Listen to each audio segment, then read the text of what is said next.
Assalamualaikum warahmatullahi wabarakatuh. Nama saya Sharon Salama Putri dari kelas 11D.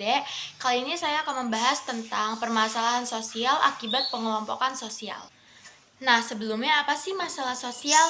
Masalah sosial adalah suatu kondisi sosial yang dianggap masyarakat berbahaya dan harus segera diatasi.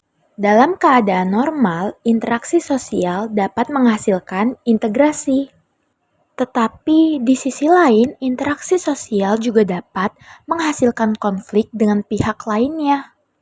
Tentu saja, di balik terjadinya masalah sosial, ada faktor penyebabnya loh. Seperti pada masalah sosial, kemiskinan, dan kriminalitas, ada faktor ekonomi yang menyebabkan masalah itu terjadi. Faktor ekonomi merupakan faktor terbesar penyebab terjadinya masalah sosial. Jika masalah sosial berupa kenakalan remaja atau konflik antar suku yang dipicu karena perbedaan nilai, etnis, agama, dan sebagainya, maka itu disebabkan oleh faktor budaya. Selain itu, juga ada masalah sosial akibat ketidaksesuaian keadaan lingkungan yang berpotensi menimbulkan ketidakstabilan kondisi biologis masyarakat, seperti adanya wabah penyakit menular. Kita bisa menyebutnya dengan faktor biologis. Dan faktor masalah sosial yang terakhir itu berhubungan dengan masalah pola pikir masyarakat dan pribadi tertentu yang bersinggungan dengan tantangan masalah sosial yang ada. Atau kita juga bisa menyebutnya faktor psikologis. Selanjutnya ada masalah sosial yaitu korupsi, kolusi, dan nepotisme. Apa sih yang dimaksud dengan korupsi?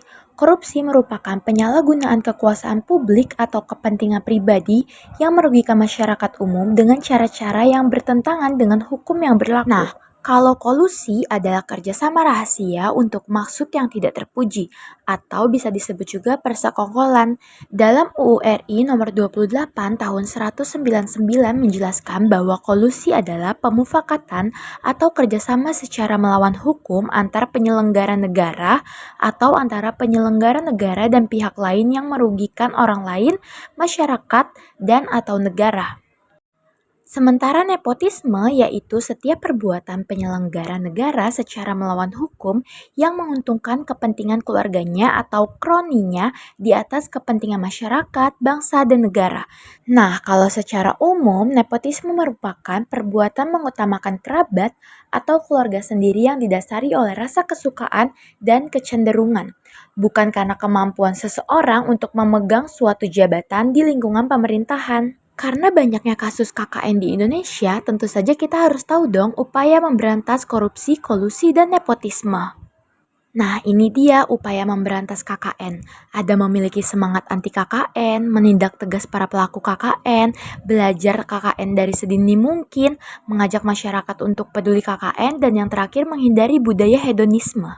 Nah, kira-kira itu saja yang dapat saya sampaikan. Terima kasih atas kesempatannya. Wassalamualaikum warahmatullahi wabarakatuh.